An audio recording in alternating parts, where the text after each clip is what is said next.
जब सती के खुद को योगाग्नि में भस्म कर लेने का समाचार शिवजी के पास पहुंचा, तब शिवजी ने वीरभद्र को भेजा। उन्होंने वहां जाकर यज्ञ विध्वंस कर डाला और सब देवताओं को यथोचित फल दिया। सती ने मरते समय शिव से यह वर मांगा कि हर जन्म में आप ही मेरे पति हों। इसी कारण उन्होंने हिमाचल के घर जाकर पार्वती का जन्म लिया। जब से पार्वती हिमाचल के घर में जन्म, तब से उनके घर में सुख और संपत्तियां छा गई। पार्वती जी के आने से पर्वत शोभायमान हो गया। जब नारद जी ने ये सब समाचार सुने तो वे हिमाचल पहुंचे। वहां पहुंचकर वे हिमाचल से मिले और हंसकर बोले, तुम्हारी कन्या गुणों की खान है। ये स्वभाव से ही सुंदर, सुशील और शांत है। ये कन्या सुलक्षणों से संपन्न है। यह अपने पति को प्यारी होगी। अब इसमें जो 2-4 अवगुण है वे भी सुन लो। गुणहीन, मानहीन, माता पिता विहीन, उदासीन, लापरवाह। इसका पति नंगा, योगी, जटाधारी और सांपों को गले में धारण करने वाला होगा। ये बात सुनकर पार्वती के माता पिता चिंतित हो गए। उन्होंने देवर्षि से इसका उपाय पूछा। तब नारद जी बोले, जो दोष मैंने बताए मेरे अनुमान से वे सभी शिव में है। अगर शिवजी के साथ विवाह हो जाए तो ये दोष गुण के समान ही हो जाएंगे। यदि तुम्हारी कन्या तप करे तो शिवजी ही इसकी किस्मत बदल सकते हैं। तब ये सुनकर पार्वती जी की मां विचलित हो गई। उन्होंने पार्वती के पिता से कहा, आप अनुकूल घर में ही अपनी पुत्री का विवाह कीजिएगा, क्योंकि पार्वती मुझे प्राणों से अधिक प्रिय है।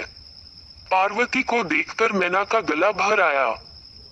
पार्वती ने अपनी माँ से कहा, माँ मुझे एक ब्राह्मण ने सपने में कहा है कि जो नारद जी ने कहा है तू उसे सत्य समझकर जाकर तप कर।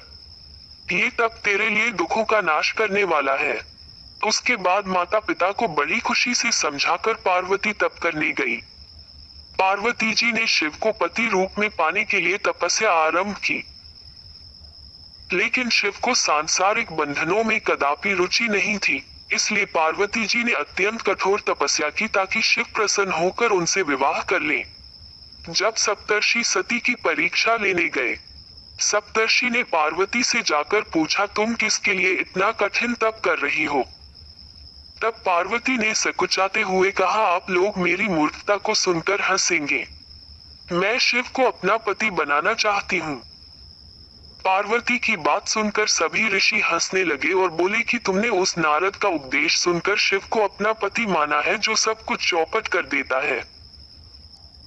उनकी बातों पर विश्वास करके तुम ऐसा पति चाहती हो जो स्वभाव से ही उदासीन, गुणहीन, निर्लज, बुरे वेश वाला, बिना घर बार वाला, नंगा और शरीर पर नागों को धारण करने वाला है।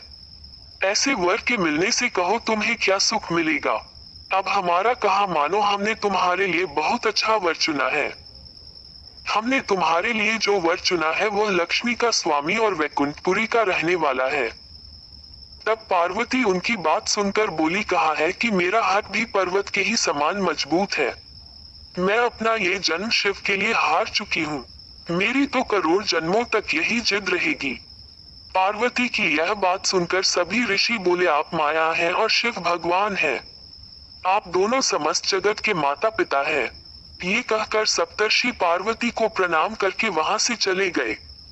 पार्वती जी की दृढ़ निष्ठा ने जीत लिया शिवजी का मन। वर्षों तपस्या करने के बाद एक दिन पार्वती जी के पास एक ब्रह्मचारी आया। वो ब्रह्मचारी तपस्विनी पार्वती का आग्रह स्वीकार करने से पूर्व बोल उठा, तुम्हारे जैसी सुकुमारी क्या तपस्या की योग्य है। मैंने दीर्घ काल तक तप किया है। चाहो तो मेरा आधा या पूरा तप ले लो, किंतु तुम इतनी कठिन तपस्या मत करो। तुम चाहो तो त्रिभुवन के स्वामी भगवान विष्णु भी। किंतु पार्वती ने ऐसा उपेक्षा का भाव दिखाया कि ब्रह्मचारी 2 क्षण को रुक गया।